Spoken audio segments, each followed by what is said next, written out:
Evangelho de Mateus, capítulo 4, versículo 12, diz assim: Quando Jesus ouviu que João tinha sido preso, voltou para a Galileia. Repete comigo: voltou para a Galileia. Só até aí. Saindo de Nazaré, foi viver em Cafarnaum, que ficava junto ao mar na região de Zebulon e Naftali, para cumprir o que fora dito pelo profeta Isaías: terra de Zebulon e terra de Naftali, a caminho do mar, além do Jordão, Galileia dos gentios. Povo que vivia nas trevas viu uma grande luz. Sobre os que viviam na terra da sombra da morte raiou uma luz. Daí em diante, Jesus começou a pregar: arrependam-se, pois o reino dos céus está próximo. Amém, igreja? Curva a tua cabeça, fecha os teus olhos. Em nome de Jesus, vamos orar ao Senhor. Senhor, em nome de Jesus, te agradeço, Pai, pela oportunidade de estarmos, Senhor, em tua casa. Te peço, Espírito Santo de Deus, que o Senhor venha, Pai, usar na minha vida, Senhor, pela tua misericórdia nessa noite. Eu me reduzo a zero, Senhor, que somente, Pai, a tua palavra prevaleça, Senhor, neste lugar. Eu te peço perdão, Senhor, dos meus pecados. Eu te peço perdão, Senhor, das minhas falhas. E eu declaro, Senhor, publicamente, Senhor, nessa noite, que eu preciso ainda mais dessa palavra. Obrigado, Senhor. É assim, Pai, que nós oramos. Te agradecemos, Senhor, crendo, Pai, sempre na certeza da vitória, em nome de Jesus. Se você crê nisso, aplauda o Senhor aí no seu lugar, amém? Se é para Jesus, você pode aplaudir melhor.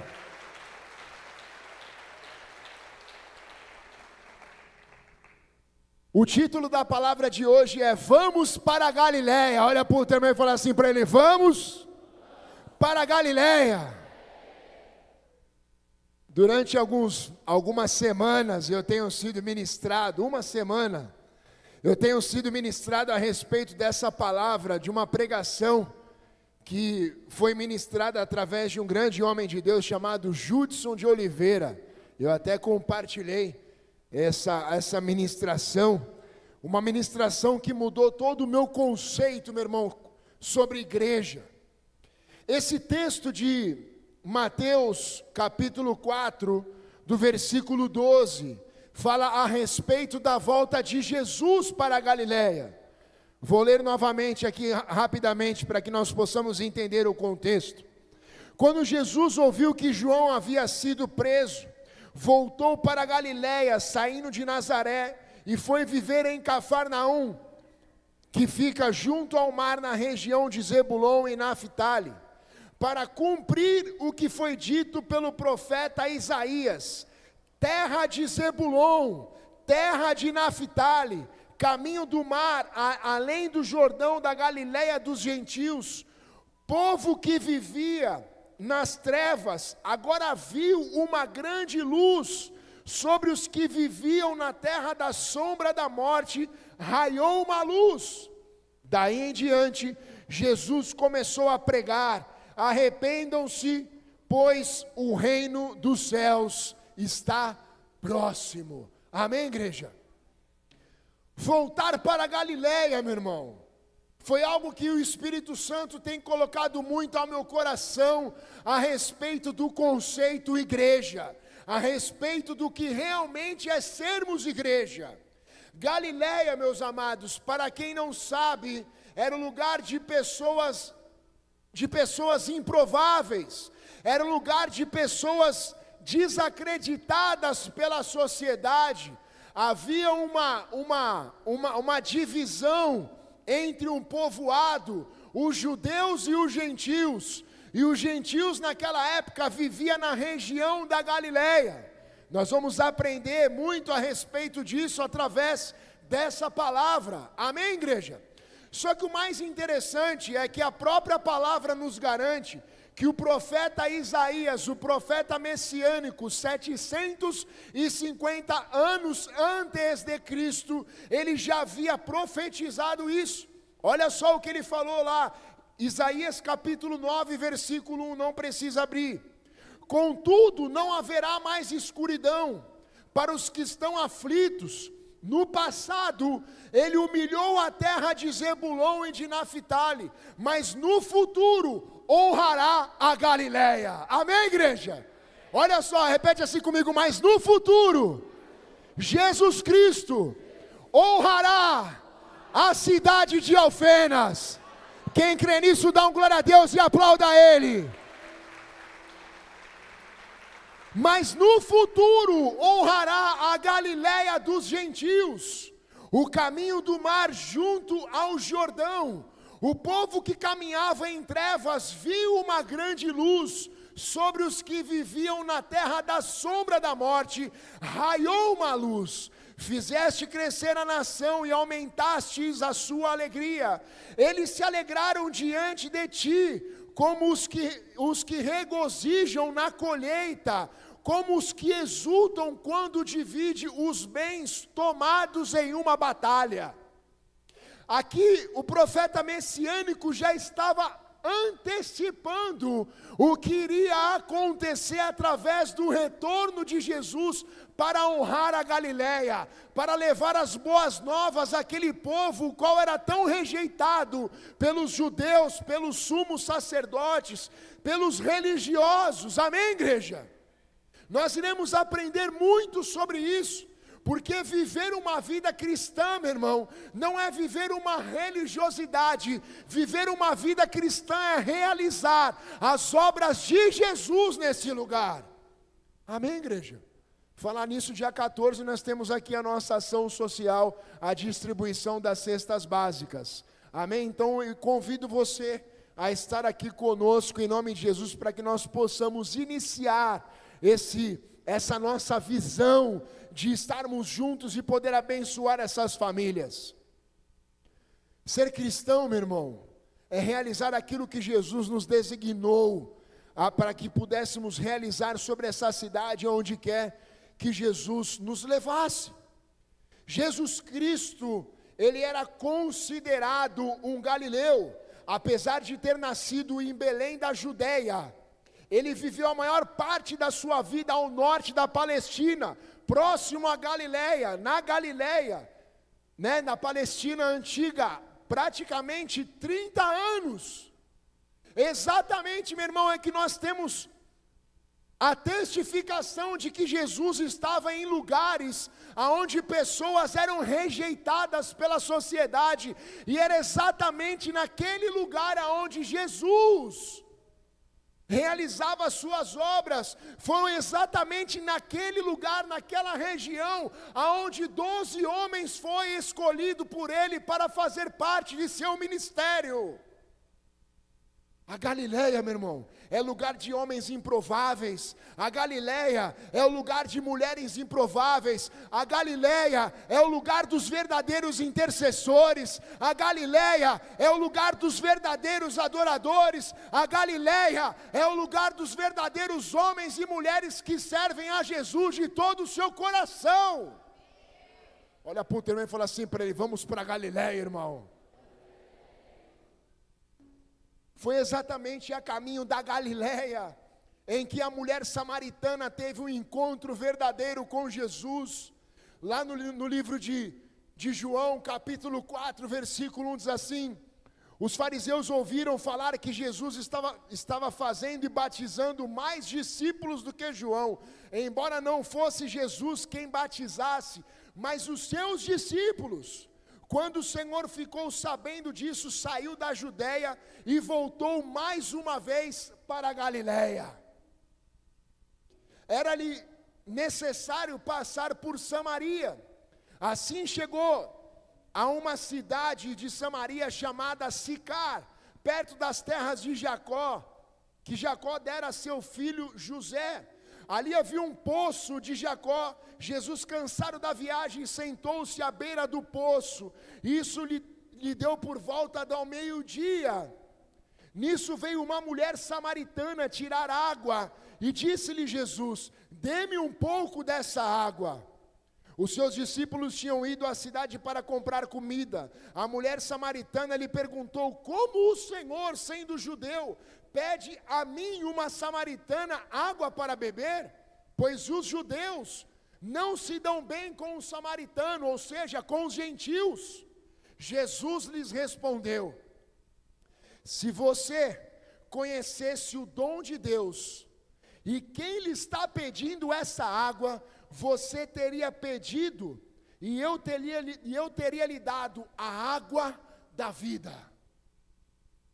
Uma mulher samaritana, uma mulher do povoado da Galileia, uma mulher que fazia parte dos gentios. Para quem não sabe, aquela mulher, por ter tido um histórico de ter tido muitos maridos, todos tinham um costume de ir até aquele poço de pegar água no primeiro horário do dia, ou seja, na parte da manhã. Mas ela ia ao meio-dia para esconder a sua vergonha. Mas no meio do caminho, repete comigo, no meio do caminho, a caminho da Galileia, ela encontrou Jesus. Olha para o teu irmão que está do seu lado e fala assim: nessa noite, você possa estar no meio do caminho, perto da Galileia. Se prepara, meu irmão, porque Jesus está vindo ao teu encontro. Jesus está vindo ao teu encontro. Se você crê nisso, dá um glória a Deus e aplauda Ele.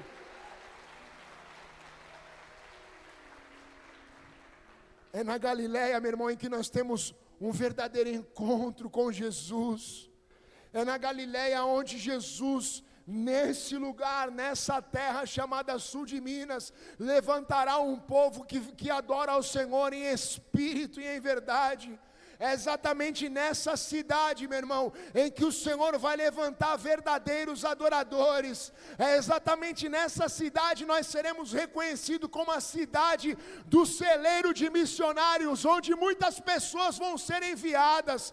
É exatamente na cidade de Alfenas, aonde nós éramos discriminados por ser a cidade do carnaval, por ser a cidade do suicídio, por ser a cidade das baladas, mas nós seremos reconhecidos como a cidade daqueles que adoram ao Senhor.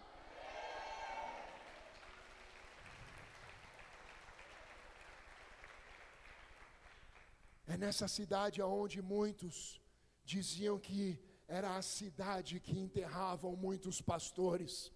Mas nessa noite eu libero uma palavra profética, que todos os pastores dessa cidade reconheçam a quem eles estão servindo, e que eles não venham servir um evangelho de religiosidade, mas que eles venham voltar para Galileia, que eles venham voltar a ir aos presídios, que eles venham voltar a ir aos prostíbulos, que eles venham voltar a fazer as ações sociais, porque é exatamente nesse lugar aonde Jesus vai chegar. Sabe, queridos, o que nós entendemos com essa palavra é que é na Galileia em que nós aprendemos a viver um verdadeiro evangelho. Repete comigo: é na Galileia em que eu aprendo a ser um verdadeiro cristão. Sabe, meu irmão, muitas das vezes quando nós vamos participar de qualquer evento, um dos últimos, fizemos um evento o ano passado ou retrasado, não lembro, lá na quadra da Chapada, que fizemos aquela ação social. E sabe, queridos, muitas das vezes nós achamos que nós vamos chegar nesses lugares e levar algo, só que na realidade é totalmente ao contrário. Nós saímos daquele lugar, meu irmão, totalmente cheios de Deus, porque aquelas pessoas nos ensinam a sermos verdadeiros cristãos, meu irmão.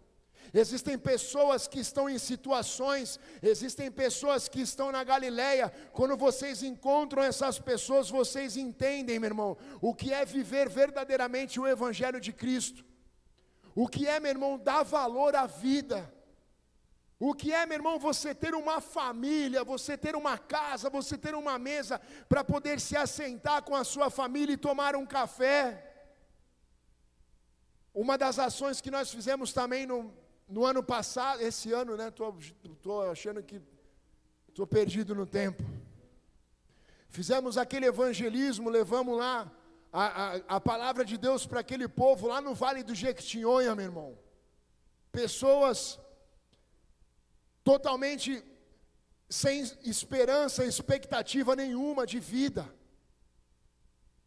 pessoas que naquele lugar receberam uma oração, pessoas que no momento em que nós estávamos chegando até aquelas casas com a cesta na mão, a pessoa poder, meu irmão, se emocionar e começar a chorar na porta da sua casa e nos chamar para entrar ali dentro e falar: olha, vem aqui, eu quero que você veja.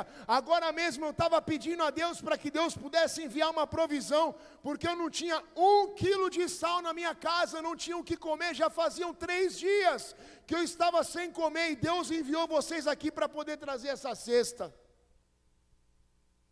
Isso, meu irmão, é ir para Galileia, é fazer, meu irmão, algo onde nós não estamos em visibilidade, servir a Deus, meu irmão, estar em cima de plataformas aonde você é aplaudido. Talvez isso para muitos isso seja maravilhoso, mas o verdadeiro ministério, meu irmão, é aquele que nós servimos e ninguém vê. Servir na Galileia, meu irmão, é exaltar o nome do Senhor e não a nós. Servir na Galileia, meu irmão, é viver verdadeiramente o Evangelho de Cristo. Sabe por quê, meu irmão? Olha o que Paulo diz lá em 1 Coríntios capítulo 15, versículo 1. Irmãos, quero lhe lembrar-lhes o Evangelho que lhes preguei, o qual vocês receberam e no qual estão firmes. Por meio deste Evangelho, vocês são salvos, desde que se apegue firmemente a esta palavra o qual lhes preguei. Caso contrário, vocês têm crido em vão, pois o que primeiramente lhes transmiti é o que também eu recebi. Olha o que Paulo está dizendo para aquele povo: olha, se eu estou pregando algo para você é porque esse algo transformou a minha vida. Então, meu irmão, todas as vezes que você quiser pregar algo para uma pessoa, todas as vezes que você for levar as boas novas a algum lugar, você precisa primeiro entender se você foi transformado por esse algo. Mas se isso ainda não te transformou, meu irmão, eu quero dizer algo para você nessa noite: ainda é tempo. Pegue a sua mochila, meu irmão, assim como aquele rapaz, e vai para Galileia. Senhor, eu não sei aonde o Senhor quer usar a minha vida. Eu estou dando um exemplo de algo que nós vivemos numa região do norte de Minas, meu irmão. Mas nós temos muitas coisas a fazer nessa cidade. Nós temos uma cidade inteira para ganhar para Jesus, meu irmão. Nós precisamos voltar para as universidades, que nem muitos jovens aqui estão fazendo. A Mel, o Luiz, que estão fazendo células dentro da Unifenas. Nós precisamos entrar dentro da oncologia, meu irmão, dentro de uma Galileia onde ninguém quer ir. Eu tive a experiência de estar lá essa semana, e eu me deparei com situações ali, meu irmão, que ali a pessoa não tem mais expectativa de vida nenhuma. Uma mulher com 41 anos, estava dividindo o quarto com a minha sogra. O médico virar para a família e falar assim: olha, ela não vai sair antes do Natal, e se sair, o câncer já se espalhou para tudo quanto é lugar, inclusive na cabeça. 41 anos, 3 filhos. Foi aquela moça que a pastora postou a foto com ela no grupo de algum grupo aí. Postou no grupo das mulheres, estava precisando de sangue. Sabe, meu irmão, só o fato de você estar ali e falar assim: eu vim aqui te visitar, eu vim aqui fazer uma oração por você. Isso é estar na Galileia, meu irmão. Voltarmos a realizar as obras nos presídios. Começo de janeiro nós iremos fazer uma reunião com o Ministério de Capelania no geral. Nós vamos voltar para a Galileia, meu irmão. Nós precisamos levar aquilo que um dia nós fomos transformados. Nós precisamos transformar as vidas de pessoas com aquilo que um dia eu e você fomos transformados.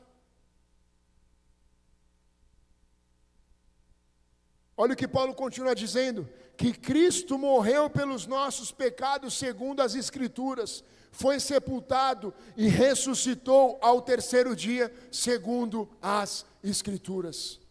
Sabe qual é o verdadeiro evangelho, meu irmão? É o evangelho da cruz. É o evangelho de Cristo, meu irmão. É você chegar para uma pessoa e falar assim: cara, eu vim aqui te apresentar um amigo que eu conheci há tantos anos ou há tantos dias. Esse amigo foi capaz de entregar a sua vida pela minha vida e pela tua vida, cara. Esse amigo foi capaz de derramar até a última gota de sangue em favor da minha vida e em favor da tua vida.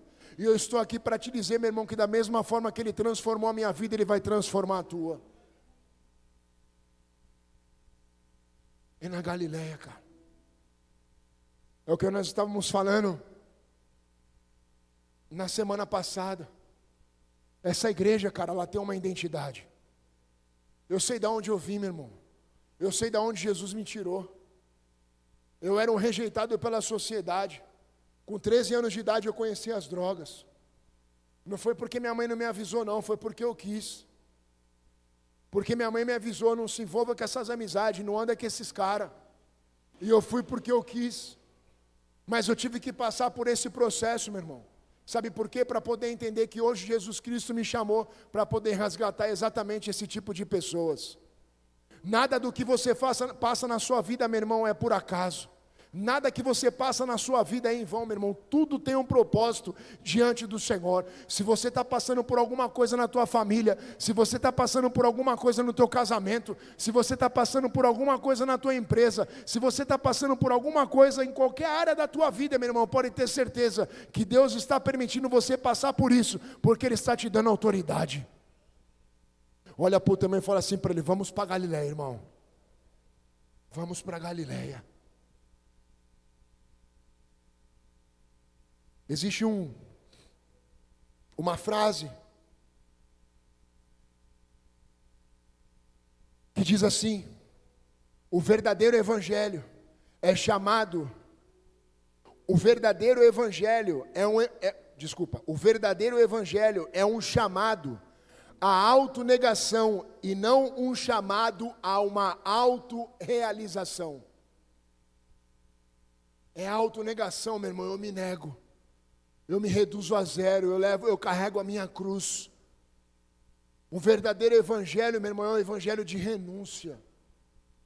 Como assim, pastor, um evangelho de renúncia? É quando você olha para a tua vida, meu irmão, e você entende que o fato de você estar num culto, num lugar como esse, quente, meu irmão, que só Jesus na causa, você não vê a hora de acabar. Amém, igreja? Amém nada, fala misericórdia. Vamos ficar aqui, irmão.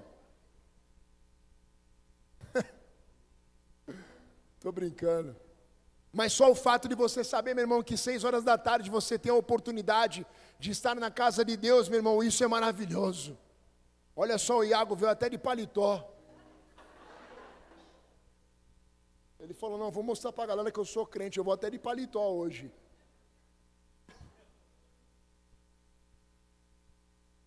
Sabe, meu irmão,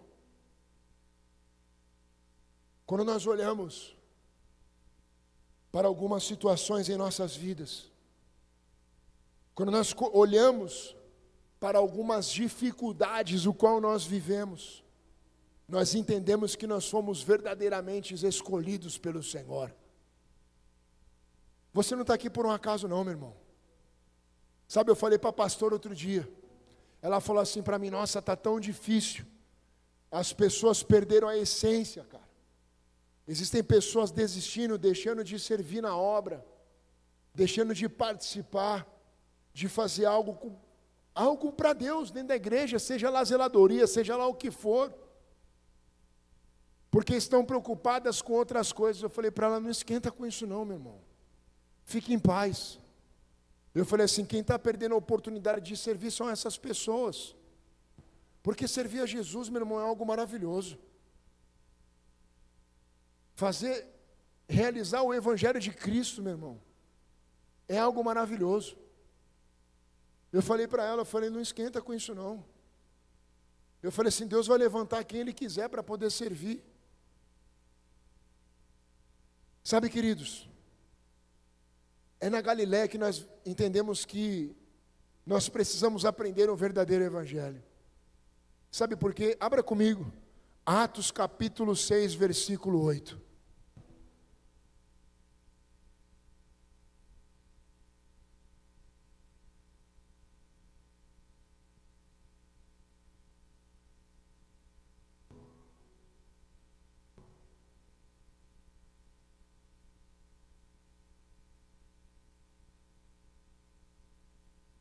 Atos capítulo 6, versículo 8. Talvez você possa estar se perguntando, como assim, pastor? O que é ser verdadeiramente cristão? Entenda aqui. Estevão, um homem cheio da graça e do poder de Deus, realizava grandes maravilhas e sinais entre o povo. Contudo, levantou-se oposição dos membros da chamada sinagoga dos libertos dos judeus de Cirene e de Alexandria, bem como das províncias da Cilícia e da Ásia. Esses homens começaram a discutir com Estevão.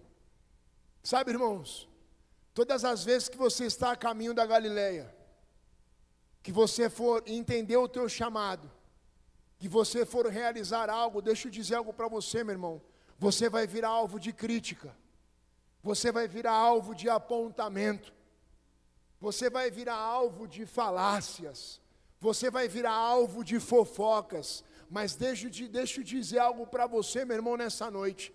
Se isso estiver acontecendo com a tua vida, ou se isso acontecer, fique tranquilo, por você estar no lugar certo. E deixa eu dizer uma coisa para você, meu irmão. As pessoas que mais criticam é as que menos fazem. As pessoas que mais criticam são as religiosas. Como diz aqui, os líderes religiosos começaram a discutir. Como assim, cara? Primeiro diácono levantado no ministério de Jesus, chamado Estevão. Como assim tu acha que tu é quem? Olha para o teu irmão e fala assim para ele, sabe por quê, meu irmão? Deus escolheu as coisas loucas deste mundo para confundir as sábias. Ele escolheu as que não são para confundir as que são. Agora olha firmemente no olho dele. Ele não parece isso que você falou? Irmão, por isso que eu estou te falando que nós temos uma identidade. Amém? Teve irmão que já riu imediato, tipo, nossa, é verdade. Tem maior cara de louco mesmo, mano. É você. Mas não podiam resistir à sabedoria e ao Espírito Santo que ele falava. Então, subornaram alguns homens para dizerem: ouvimos Estevão falar palavras blasfemas contra Moisés e contra Deus. Com isso, agitaram o povo, os líderes religiosos e os mestres da lei, e prendendo Estevão, levaram ao sinédrio. Ali apresentaram falsas testemunhas que diziam: esse homem não para de falar contra este lugar santo e contra a lei, pois ouvimos dizer que esse Jesus, o Nazareno, destruirá este lugar e mudará os costumes que Moisés nos legou. Olhando para ele, todos os que estavam sentados no sinédrio viu que o seu rosto parecia como o rosto de um anjo. Agora para pensar comigo, cara. Estevão cumprindo aquilo que Jesus mandou ele cumprir. Os caras metralhando ele, meu irmão, acusando. Não, porque tu é flamenguista.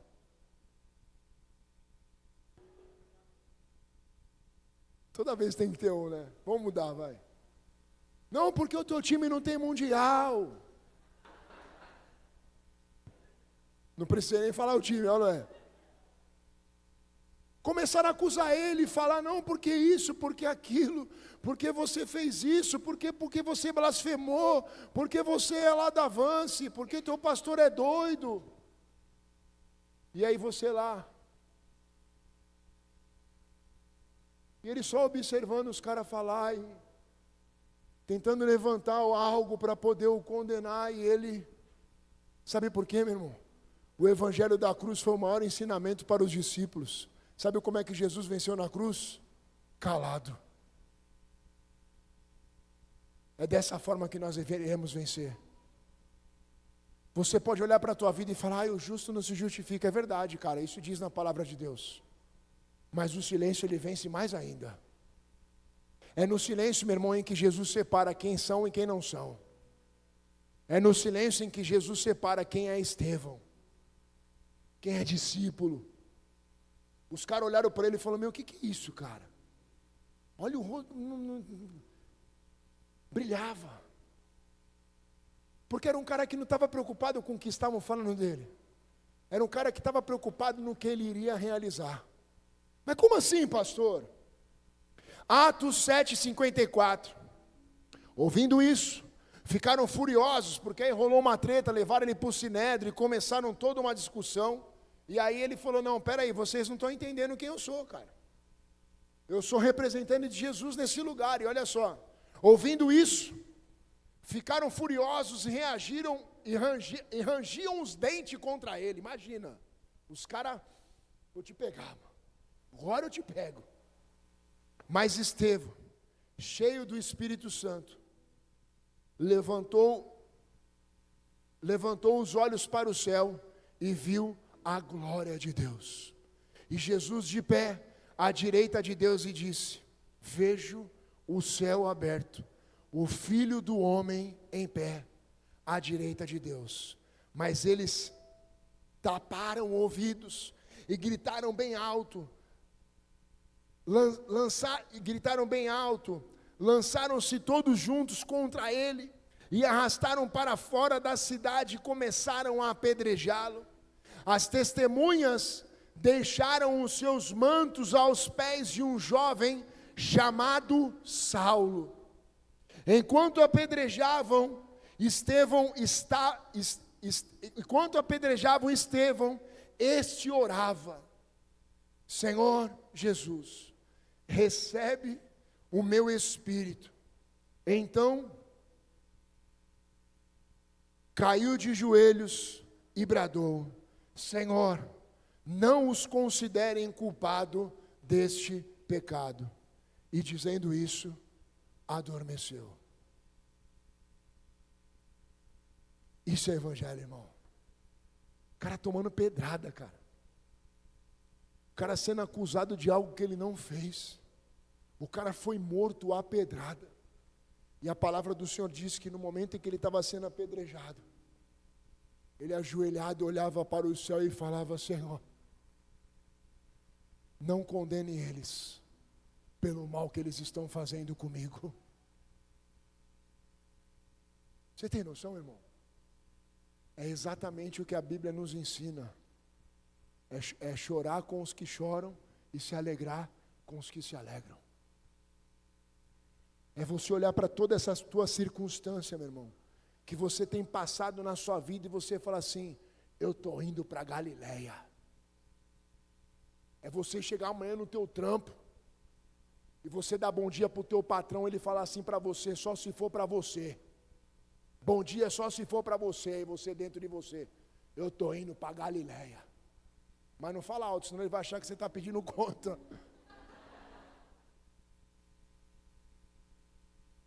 Irmão, é exatamente nessa circunstância em que Jesus mostra o quão servo de Deus nós somos. Abra comigo. Mateus capítulo 25, versículo 31, já estamos caminhando para o final.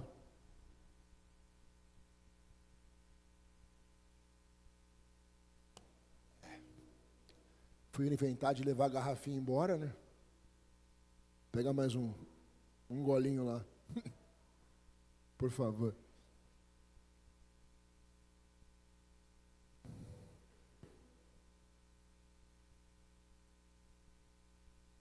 Olha o que Jesus diz: quando o Filho do Homem vier em sua glória, com todos os anjos, e assentar-se em seu trono na glória celestial, todas as nações serão reunidas diante dele, e ele separará umas das outras, como um pastor separa as ovelhas dos bodes, e colocará as ovelhas à sua direita e os bodes à sua esquerda. Então o rei dirá aos que estiverem à sua direita: venham, benditos de meu Pai, e recebam como herança o reino que lhes foi preparado desde a criação do mundo. Pois eu tive fome e vocês me deram de comer. Tive sede, e vocês me deram de beber. Fui estrangeiro, e vocês me acolheram. Necessitei de roupas, e vocês me vestiram. Estive enfermo, e vocês cuidaram de mim. Estive preso, e vocês me visitaram. Então os judeus lhes responderam. Então os justos lhes responderão: Senhor, quando te vimos com fome e te demos de comer, e com sede e te demos de beber? Quando te vimos como estrangeiro e te acolhemos, ou necessitados de roupa e te vestimos? Quando te vimos enfermo e preso e fomos te visitar? E o rei responderá: digo-lhes a verdade, que se vocês fizeram a algum dos meus menores irmãos, a mim vocês também fizeram. Sabe qual é o verdadeiro evangelho, meu irmão? O verdadeiro evangelho, ele te indica que você está indo para Galileia, sabe quando? Quando você aprende a servir o próximo. Mas você servir por servir, meu irmão. Meu irmão, vou te servir porque eu entendi que eu sou um servo do Senhor. E não servir esperando algo em troca. Lucas capítulo 3, versículo 9. O machado está posto à raiz das árvores, e toda árvore que não der bom fruto será cortada e lançada ao fogo. O que devemos fazer então? Perguntavam as multidões. João respondiam: quem tem 2 túnicas, reparta-as com quem não tem nenhuma, e quem tem comida, faça o mesmo. Isso é viver o evangelho. Isso é servir ao próximo. Tiago capítulo 1, versículo 26.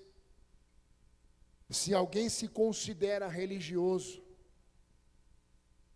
mas não refreia a sua língua, engana-se a si mesmo.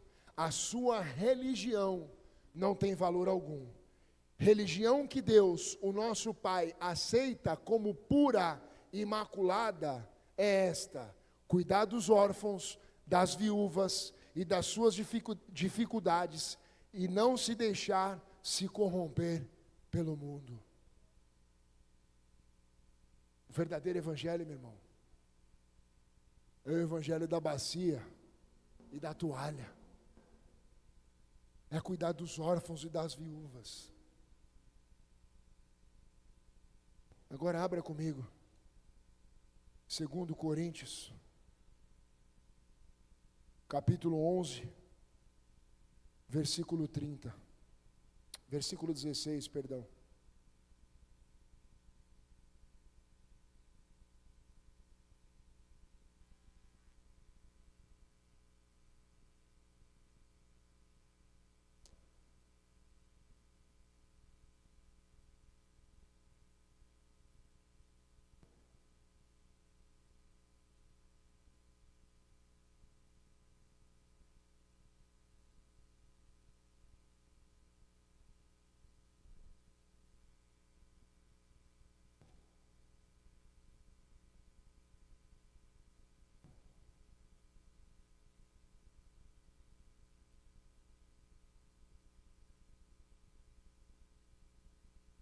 Diz assim a palavra do Senhor. Faço questão de repetir. Ninguém me considere insensato, mas se vocês assim me consideram, recebam-me como receberiam um insensato, a fim de que me orgulhe um pouco. Ao ostentar este orgulho, não estou falando segundo o Senhor, mas como insensato. Visto que muitos estão se vangloriando de todo o bem humano, eu também me orgulhei. Vocês, por serem tão sábios, suportam de boa vontade os insensatos. De fato, vocês suportam até quem o escraviza, ou os explora, ou quem os exalta, ou quem lhes fere a face. Para minha vergonha, admito que fomos fracos demais para isso. Naquilo em que todos os outros se atrevem a se gloriar, falo como insensato, eu também me atrevo. São eles hebreus? Eu também. São os israelitas? Eu também. São descendentes de Abraão? Eu também. São eles servos de Cristo? São eles servos de Cristo? Estou fora de mim para falar dessa forma. Eu ainda mais. Trabalhei muito mais. Fui encarcerado mais vezes. Fui açoitado mais severamente. E exposto à morte repetidas vezes. 5 vezes recebi dos judeus 39 açoites. 3 vezes fui golpeado com varas, 1 vez apedrejado, 3 vezes sofri o naufrágio. Passei uma noite e um dia exposto à fúria do mar. Estive continuamente viajando de uma parte para outra. Enfrentei perigos nos rios, perigos de assaltantes, perigos de compatriotas, perigos dos gentios, perigo nas cidades, perigos no deserto, perigos no mar, perigo dos falsos irmãos. Trabalhei arduamente, muitas vezes fiquei sem dormir, passei fome, sede, e muitas vezes fiquei em jejum, suportei frio e nudez. Além disso, enfrento diariamente uma pressão interior, a saber, a minha preocupação com todas as igrejas. Quem está fraco, que eu não me sinta fraco. Quem não se escandaliza, que eu não me queime por dentro.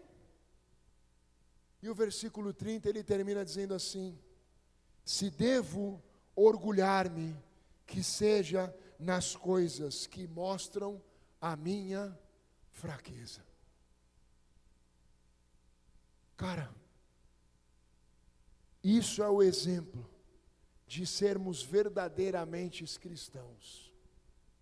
Isso é o exemplo de um homem que deixa por escrito: você quer ir para a Galileia? Então esteja disposto a passar por tudo isso.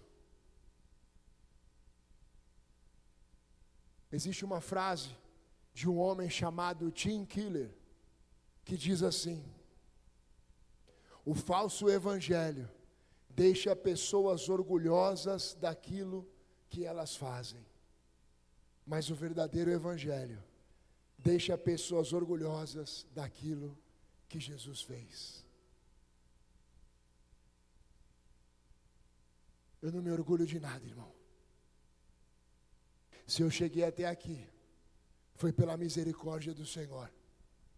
E se tudo isso aconteceu, foi porque Jesus nos conduziu até aqui. Amém, igreja? Curva a tua cabeça, fecha os teus olhos. Vamos para a Galileia.